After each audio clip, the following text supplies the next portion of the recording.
स्वागत आहे तुमचे आपल्या मराठी चॅनलवर। तर आज आपण जात आहोत जगन्नाथ मंदिर हैदराबाद या ठिकाणी। तर या व्हिडिओमध्ये आज आपण जाणून घेणार आहोत की या मंदिराचा वेळ काय आहे, तसेच या मंदिरापर्यंत कसे जायचे आणि या मंदिराचे काय विशेषता आहेत, या सगळ्या गोष्टी जाणून घेणार आहोत। तर या व्हिडिओला शेवटपर्यंत नक्कीच बघत राहा। हे मंदिर ओडिसामध्ये स्थित असलेल्या जगन्नाथपुरी मंदिर याची रिप्लिका म्हणजेच प्रतिकृती आहे। या मंदिराची विशेषता म्हणजे या मंदिराचे शिखर हे 70 फीट उंच आहे। त्याचबरोबर या मंदिराच्या आतमध्ये 6 अंतर्मुखी मंदिर आहे, जे की ओडिसामध्ये स्थित असलेल्या मंदिरासारखे डिक्टो कॉपी आहे। आणि म्हणूनच जर तुम्ही ओडिसामधील जगन्नाथपुरी या मंदिरात नाही जाऊ शकत आहे तर तुम्ही नक्कीच इथे येऊ शकता आणि देव जगन्नाथ यांचे दर्शन घेऊ शकता। चला तर बघूया या मंदिरापर्यंत कसे यायचे। तर हे मंदिर हैदराबादमधील बंजारा हिल्स या ठिकाणी स्थित आहे। तिथे येण्याकरिता भरपूर मार्ग आपल्याला उपलब्ध आहेत। तुम्ही रिक्षा किंवा टॅक्सीने देखील इथे येऊ शकता।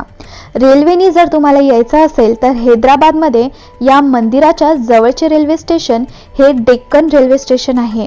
तुम्ही तिथे जाऊन टॅक्सीने अगदी सहज इथे येऊ शकता। आता आपण मंदिराच्या जवळ पोहोचलेलो आहोत आणि तुम्ही बघू शकता की मंदिराच्या भिंतीवरती अतिशय सुंदर नवदेव्यांच्या मूर्त्या बनवलेल्या आहेत। लक्ष्मी माता, सरस्वती माता, काली माता, दुर्गा माता अशा नवदेव्यांच्या मूर्त्या आपल्याला तिथे दिसतात। स्वागतासाठी वाघांचे 2 पुतळे गेटवरती ठेवलेले आहेत। तर इथे साधारणपणे नारी शक्तीचं प्रतीक आपल्याला दाखवण्यात आलेलं आहे। जसं की तुम्हाला माहितीच असेल की जगन्नाथ हे विष्णू देवांचेच अवतार होते आणि विष्णू देव हे आपल्या पत्नीला सर्वप्रथम मान देत असत। तुम्ही ऐकलेच असेल की लक्ष्मी नारायणचा जोडा, त्याचबरोबर राधे कृष्ण, तर ते आपल्या पत्नीला सर्वप्रथम ठेवत असत, त्याच्यानंतर ते स्वतःचा उल्लेख करत असत। तर इथे त्यांनी आपल्या पत्नीसोबत सर्व देवींना मान दिलेला आहे। तर आता आपण मंदिराच्या आतमधल्या गाभाऱ्यामध्ये आलेलो आहोत आणि तुम्ही बघू शकता मंदिर अतिशय भव्य आहे। 3000 स्क्वेअर फीट यार्डमध्ये पसरलेले हे मंदिर आहे। तर इथे जगन्नाथ देवांचे भाऊ आणि बहीण म्हणजेच बलभद्र आणि सुभद्रा यांचं देखील मंदिर आहे आणि याच सोबत शंकर भगवानांचं मंदिर आहे, गणपती बाप्पांचं मंदिर आहे आणि जगन्नाथ, असे 5 ते 6 मंदिर आहेत। तर आपण सर्वीकडे जाऊया आणि भेट देऊया आणि जेवढं जमेल तेवढं शूट करण्याचा प्रयत्न करूया। या मंदिराचा मेन स्थान म्हणजे याचे शिखर आहे। ते शिखर 70 फीट उंच आहे आणि हे मंदिर बलुआ या दगडी पाषाणापासून बनलेलं आहे। हे दगडी पाषाण लाल कलरचं आहे। तर तुम्ही बघू शकता की पूर्ण मंदिर हे लाल आहे।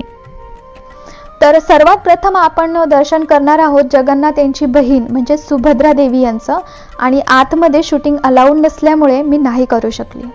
तर पूर्ण मंदिरामधील वातावरण हे अतिशय प्रसन्न आणि सुंदर होते।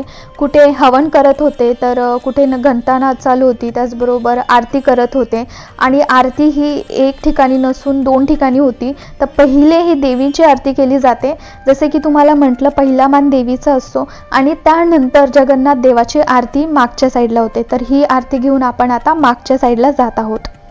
तर या मंदिरामध्ये खूप निरनिराळ्या प्रकारच्या पूजाविधी पार केल्या जातात, जसे की सत्यनारायणची पूजा, गृहशांती पूजा, विष्णू सहस्त्रनाम, लघु रुद्राभिषेकम आणि त्याचबरोबर लहान मुलांचे मुंडन असेल किंवा तुम्ही नवीन कार विकत घेतली असेल तर त्याची देखील इथे पूजा केली जाते। तर या मंदिराला 4 दिशांना 4 द्वार आहेत, वाघ्रद्वार, हातीद्वार, अश्वद्वार आणि सिंहद्वार। तर प्रत्येक द्वारवरती विष्णू, शिव, हनुमान, दुर्गा, नरसिंह यांसोबत नवग्रह यांची मूर्ती स्थित आहे। तर इथे आल्यावर सर्व ठिकाणातील हे द्वार फिरून बघायला हवं। या मंदिराला लागलेले बलुआ हे दगडी पाषाण, त्याचबरोबर देव जगन्नाथ यांची मूर्ती देखील ओडिसा या ठिकाणावरूनच आणलेली आहे।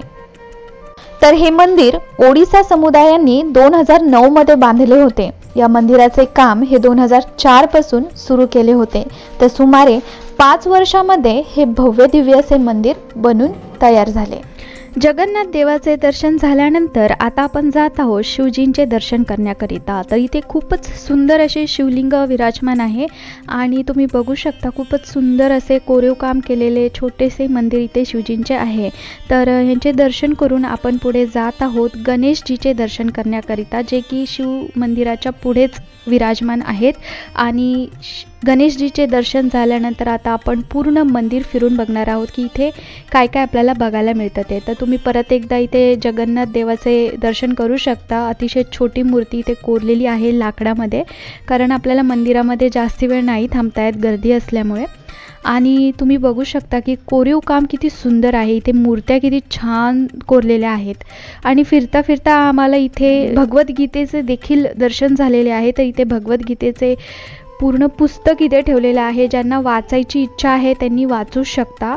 आणि खूप सुंदर असा भगवद्गीतेचा सार इथे लिहिलेला देखील आहे, तुम्ही बघू शकता ब्लॅकबोर्डवरती, तर ते देखील तुम्ही वाचू शकता। तर मी इथे बघत होती की कशा पद्धतीने भगवद्गीता इथे ठेवलेली आहे आणि काय इथे लिहिलेले आहे, कारण खूप लोक इथे येऊन भगवद्गीतेचं दर्शन करत होते, वाचत होते। तर मीही प्रयत्न केला आणि नक्कीच तुम्ही इथे आलात तर भगवद्गीता इथे वाचायला हवी।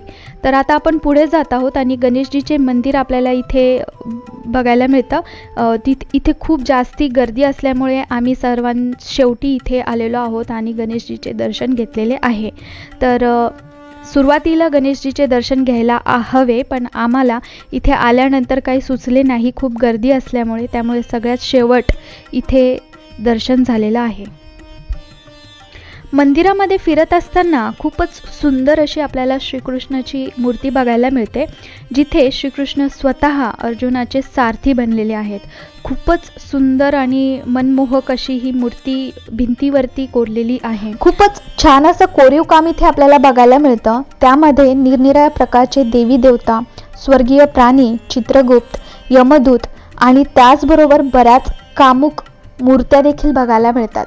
आणि त्याचं कारण म्हणजे वाईट आत्मा, नकारात्मक गोष्टी इथे येऊ नये म्हणून आपल्याला कामुक मूर्त्या देखील बघायला मिळतात। त्याचबरोबर आपल्याला इथे श्रीकृष्णाचे बाल्यावस्थातील केलेले सगळ्या क्रीडा बघायला मिळतात। त्याचबरोबर त्यांनी केलेल्या लीला, त्यांनी कुठल्या राक्षसांचा वध केला होता, ते सगळे प्रसंग इथे खूपच सुंदर पद्धतीने कोरलेले आहेत। आणि खूप छान असं बघून आपल्याला पूर्ण जे त्यांचं प्रवास आहे, जीवन प्रवास, ते आपल्याला इथे आठवतं। तर खूपच सुंदर असं हे मंदिर आहे, कमी जागेमध्ये खूप डेकोरेशन केलेलं आहे। आणि आता आपण जात आहोत इथला प्रसाद, महाप्रसाद घेण्याकरता। तर इथे प्रसादामध्ये आपल्याला लाडू मिळतात मोतीचूरचे, आणि दुसरी गोष्ट म्हणजे आपल्याला खाजा मिळतो। खाजा आपण खूप खाल्ले असेल, पण इथला जो खाजा आहे तो खूपच स्पेशल आहे आणि खूप वेगळा लागतो। तर 60 रुपयाला आपल्याला हा पॅकेट मिळालेला आहे आणि तुम्ही बघू शकता याची क्वालिटी किती सुंदर आहे। पूर्ण तुपामध्ये हा खाजा बनवलेला आहे। तर मी नक्कीच तुम्हाला हा प्लेस रिकमेंड करेल, जर तुम्ही हैदराबादमध्ये असेल तर नक्कीच या ठिकाणी तुम्ही यायला हवं। चला तर आपण भेटूया पुढील व्हिडिओमध्ये। जर तुम्हाला हा व्हिडिओ आवडला असेल तर लाईक, शेअर आणि सबस्क्राईब करायला विसरू नका। धन्यवाद।